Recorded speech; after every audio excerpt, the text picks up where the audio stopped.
മുമ്പ് കഴിഞ്ഞ VS അച്യുതാനന്ദൻ മിനിസ്ട്രിയിലും ഉമ്മൻചാണ്ടി മിനിസ്ട്രിയുടെ അവസാന കാലത്ത് ഉണ്ടായതുപോലെ മുഖ്യമന്ത്രി തന്നെ ആഭ്യന്തരം കൈകാര്യം ചെയ്യണമെന്ന് ഇത്തവണ ഉറപ്പില്ല അല്ലേ? കാരണം ഒരാൾക്ക് മുഖ്യമന്ത്രി സ്ഥാനം കൊടുക്കുമ്പോൾ മറ്റേയാളെയും കൂടി ഉൾപ്പെടുത്തുന്ന ഒരു കീ പൊസിഷൻ കാത്തുവെക്കേണ്ടി വരില്ലേ?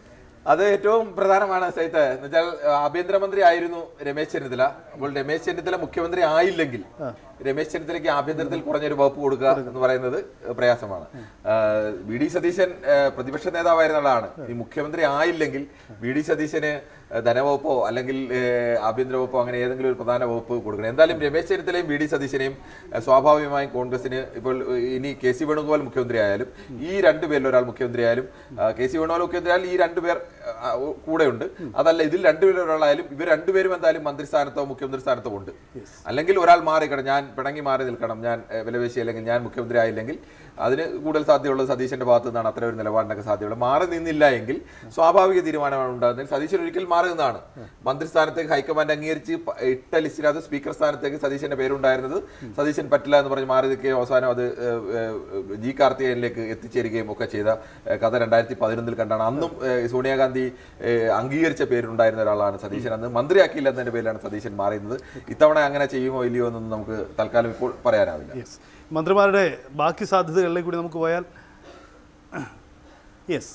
കെ മുരളീധരൻ, PC വിശ്വനാഥ്, തിരുവഞ്ചൂർ രാധാകൃഷ്ണൻ, ഈ മന്ത്രിസഭയിൽ ഉറപ്പിക്കാവുന്ന 3 പേരുകാർ ഇവർ തന്നെ ഉണ്ടാവും അല്ലേ? സൈത്ത, ഇതിനും ഒരു പ്രധാനപ്പെട്ട തടസ്സമുണ്ട്. നമ്മൾ നേരത്തെ പറഞ്ഞതുപോലെ ഈ 3 പേര് ഇത് 3 പേരും ഒരേ വിഭാഗത്തിൽപ്പെടുന്ന ആളുകളാണ്. ഇത് തിരുവനന്തപുരം, ഇത് കൊല്ലം, ഇത് കോട്ടയം. 3 പേരും ഈ മധ്യ കേരളത്തിന് എറണാകുളത്തിന് ഇപ്പുറം നിൽക്കുന്ന 3 പേരാണ്. മറ്റൊന്ന് രണ്ടുപേരുള്ള ഒരാൾ രമേശ് ചെന്നിത്തലയും ഒന്ന് വി ഡി സതീശനുമാണ്. അങ്ങനെയാണെങ്കിൽ പോലും വി ഡി സതീശൻ പോലും പറവൂർ എറണാകുളം വരെയുള്ള പ്രാതിനിധ്യം മാത്രമേ ഒന്ന് അങ്ങനെ ഒരു വിഷയം. അതിൽ ഈ 5 പേരെ 5 നായർ വിഭാഗത്തിൽ നിന്ന് 5 പേരെ ഉൾപ്പെടുത്തുക എന്ന് പറഞ്ഞാൽ ഇതിനകത്ത് ആർക്കും ചെറിയ വകുപ്പ് കൊടുക്കാൻ കഴിയുന്ന ആളാണ്. തിരുവഞ്ചൂരും നേരത്തെ ആഭ്യന്തര വകുപ്പ് കൈകാര്യം ചെയ്യുന്ന മന്ത്രിയായിരുന്നു. വേണമെങ്കിൽ PC വിശ്വനാഥ് മാത്രമാണ് ഇക്കാര്യത്തിൽ ഒരു ജൂനിയർ എന്ന് പറയാവുന്നത്. കെ മുരളീധരൻ KPCC അധ്യക്ഷനായിരുന്നു. ഒരിക്കൽ മന്ത്രിയായി നിന്ന് മന്ത്രി തുടരാൻ കഴിഞ്ഞില്ല. ഉപതെരഞ്ഞെടുപ്പിൽ പരാജയപ്പെട്ട ആളാണ്. ഉപതെരഞ്ഞെടുപ്പല്ല, മന്ത്രിയാവാനുള്ള തെരഞ്ഞെടുപ്പിൽ പരാജയപ്പെട്ട ആളാണ്. അങ്ങനെ വരുമ്പോൾ സ്വാഭാവികമായും കോൺഗ്രസിന്റെ ഏറ്റവും വലിയ വെല്ലുവിളി ഈ 5 പേർ കൂടി മന്ത്രിസ്ഥാനം കൊടുക്കാൻ കഴിയില്ല. ഇതിനകത്ത് ആരെയെങ്കിലും 1-2 പേരെ, ഇനി KC കൂടി വന്നു കഴിഞ്ഞാൽ ഇതിൽ 2 പേരെ ഒഴിവാക്കേണ്ടി. അതായത് KC മുഖ്യമന്ത്രി സ്ഥാനത്തേക്ക് വന്നാൽ രമേശ് ചെന്നിത്തല ഒപ്പം വി ഡി സതീശൻ പുറമെ ഈ 3 പേരുകാർ, അപ്പൊ 5 പേര് ഫില്ല് ചെയ്ത് കഴിഞ്ഞു. അല്ല, 6 പേരെ.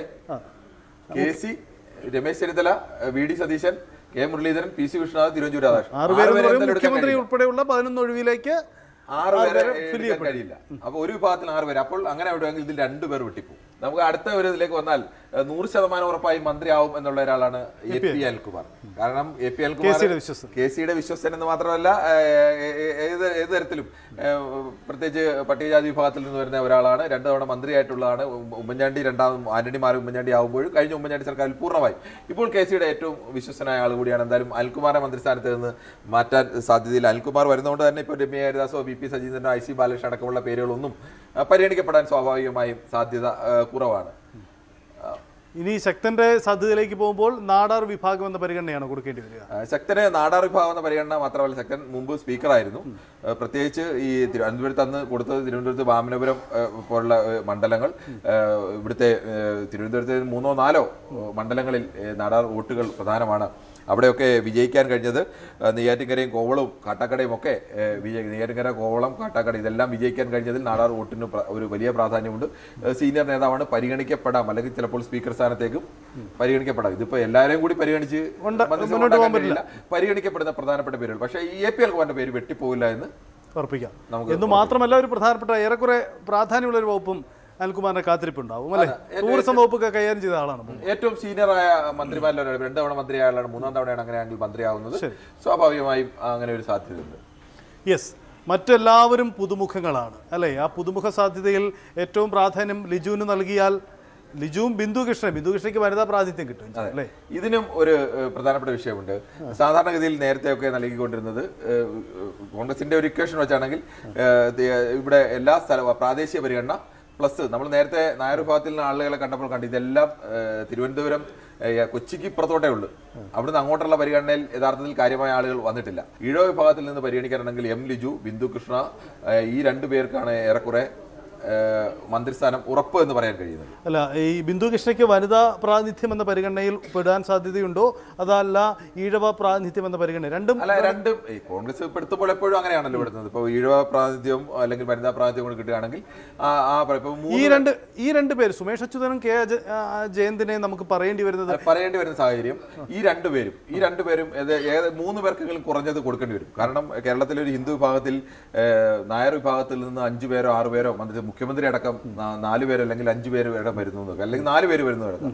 അങ്ങനെ കണക്കാക്കിയാൽ തന്നെ ഈഴവ വിഭാഗത്തിന് 2 or 3 സീറ്റ് കഴിഞ്ഞ തവണയും അങ്ങനെ കഴിഞ്ഞ തവണ സീറ്റ് കൊടുത്ത സമയത്ത് കെ ബാബു, അടൂർ പ്രകാശ്, അച്യുതൻ ഇങ്ങനെ 3 പേരാണ് തീരുമാനിച്ചത്. അപ്പോൾ അച്യുതൻ ഒരു കാരണവശാലും മന്ത്രിസ്ഥാനം ഏറ്റെടുക്കില്ല എന്ന് നിലപാട് സ്വീകരിക്കുകയും അവസാനം അച്യുതന്റെ പേര് ഒഴിവാക്കുകയും ഒക്കെ ചെയ്തതാണ്. അതിനുശേഷമാണ് OBC വിഭാഗം എന്ന ഒരു വിശാല കാഴ്ചപ്പാടിലേക്ക് ഇവിടെ നിന്ന് തൃശ്ശൂരിൽ നിന്ന് ബാലകൃഷ്ണൻ മന്ത്രിയായി സ്ഥാനത്തേക്ക് വരുന്നത്. അങ്ങനെ OBC വിഭാഗത്തിന് 3 എന്നുള്ള ഒരു കണക്കായിരുന്നു. അങ്ങനെ നോക്കുമ്പോൾ ഈ ലിജു ആലപ്പുഴയാണ്, ബിന്ദുകൃഷ്ണ കൊല്ലമാണ്, അത് കഴിഞ്ഞാൽ മലബാറിൽ നിന്നുള്ള ഏറ്റവും പ്രധാനപ്പെട്ട പ്രതിനിധി സുമേഷ് അച്യുതനാണ്. പക്ഷേ ഇവരുടെ എല്ലാം പ്രത്യേകത ഈ 4 പേരും ഫസ്റ്റ് ടേമിൽ ജയിക്കുന്നവരാണ്. ഇവർ 2 പേരും സീനിയർ നേതാക്കളാണ്. മറ്റേ സുമേഷ് ചിറ്റൂരിൽ നിന്നും കോഴിക്കോട് നിന്ന് ജയന്തുവാണുള്ളത്. സുമേഷിനുള്ള ഒരു പ്ലസ് പോയിന്റ് എന്ന് പറയുന്നത് സുമേഷിന്റെ അച്യുതൻ മന്ത്രിയായി തീരുമാനിച്ചതാണ് 2017 അംഗീകാരം കൊടുത്തിട്ട് മന്ത്രിസ്ഥാനം ഞാൻ ഏറ്റെടുക്കുന്നില്ല എന്ന് പറഞ്ഞ് മാറിപ്പോയ ഒരാളാണ്. പിന്നെ അവിടെ ഒരു തദ്ദേശ തെരഞ്ഞെടുപ്പിൽ ജയിച്ച് അധികാരത്തിൽ നിന്നുകൊണ്ട് മത്സരിക്കുന്ന ഒരാളാണ്. അതുകൊണ്ട് സ്വാഭാവികമായും സുമേഷിന് ഇനി KC വേണുഗോപാലിന്റെ അടക്കം പ്രധാനപ്പെട്ട നേതാക്കളുടെ ഒക്കെ പിന്തുണ വരും. മലബാറിൽ നിന്ന് എന്തായാലും ഒരു ഈഴവ വിഭാഗത്തിൽ നിന്ന് ഒരാൾ വരണം. അവിടെ സാധ്യത കാണുന്നത് ഞാനൊരു സംശയം, ഒപ്പം ജയന്ത് കൂടി കഴിഞ്ഞ ജയന്ത് കൂടെ പിന്നീട് ഉള്ളത് അവിടെ നിന്നുള്ളത് കോഴിക്കോട് നിന്ന് ജയന്താണുള്ളത്. ജയന്ത് കെ സുധാകരനുമായി അടുത്ത് നിന്ന ഒരു നേതാവാണ്. അതുവഴി ഉണ്ടായിരുന്ന പ്ലസും മൈനസും ഒക്കെ ജയന്തിനുണ്ട്. ഈ പിന്നെ KPC ജനറൽ സെക്രട്ടറിയാണ്. ആ തരത്തിൽ പദവിയിൽ ജയന്തിന് ആ സ്ഥാനമുണ്ട്. അതുകൊണ്ട് ഈ 2 പേരിൽ ഒരാൾ വരാൻ, മലബാറിൽ നിന്ന് ഒരാൾ വരണം. മലബാറിൽ നിന്ന് വരുന്നതിന് 2 പേരുകളാണ്. മറ്റുള്ളതും പിന്നെ വിദ്യാ ബാലകൃഷ്ണനും ഒക്കെയാണ് ഉള്ളത്. ഇത് പറയുമ്പോഴും നമുക്ക് ഞാൻ ചോദിക്കട്ടെ, മന്ത്രിസഭയിൽ അംഗമായ ഒരാളെ ഉൾപ്പെടുത്തണമെങ്കിൽ സാമുദായികേഷൻ പലതുണ്ടെങ്കിൽ കൂടിയും ആളുടെ പ്രസന്റബിൾ ആണോ എന്നൊരു വിഷയമുള്ളൂ. പൊതുസമൂഹത്തിൽ ഒരു മന്ത്രിസഭാംഗമായി UDFന്റെ പുതിയ മിനിസ്ട്രിയിൽ തിരിച്ചുവരവിൻ്റെ ഭാഗമുള്ള മിനിസ്ട്രി ഉൾപ്പെടുത്തേണ്ട വ്യക്തിക്ക് ഉണ്ടാവേണ്ടതായ ഒരു പൊതു സ്വീകാര്യത ഉണ്ടല്ലോ. ആ പൊതു സ്വീകാര്യതയിൽ ലിജു ആയിരിക്കില്ല ഒരു പക്ഷേ കൂടുതൽ മാർക്ക് നേടാൻ സാധ്യതയുള്ളതാണ്. അതെ, ഒന്നാമത്തെ ലിജു മന്ത്രിസ്ഥാനത്തേക്ക് എത്തും എന്നതിൽ യാതൊരു സംശയവുമില്ല. ലിജു ഒരുപാട് അവസരങ്ങൾ നഷ്ടപ്പെട്ടു പോയ ഒരു പ്രധാനപ്പെട്ട നേതാവാണ്. ലിജു മന്ത്രിയാവുന്നുള്ളതിന് യാതൊരുവിധ സംശയവുമില്ലാതെ ലിജു മന്ത്രിയാവും. അതിൽ നമ്പർ 1 അതിനകത്ത് ഉറപ്പിന്റെ ടിക്കറ്റ് ആവുന്ന മാർക്ക് തന്നെയാണ്. ബിന്ദു കൃഷ്ണയ്ക്കും ഏറെക്കുറെ മന്ത്രിസ്ഥാനം ഉറപ്പിക്കാൻ കഴിയുന്ന ഒരാളാണ് ബിന്ദു കൃഷ്ണ. ശരി, അടുത്തത്. കൂടുതൽ വാർത്തകൾക്ക് News 18 Keralam YouTube channel subscribe ചെയ്യുക.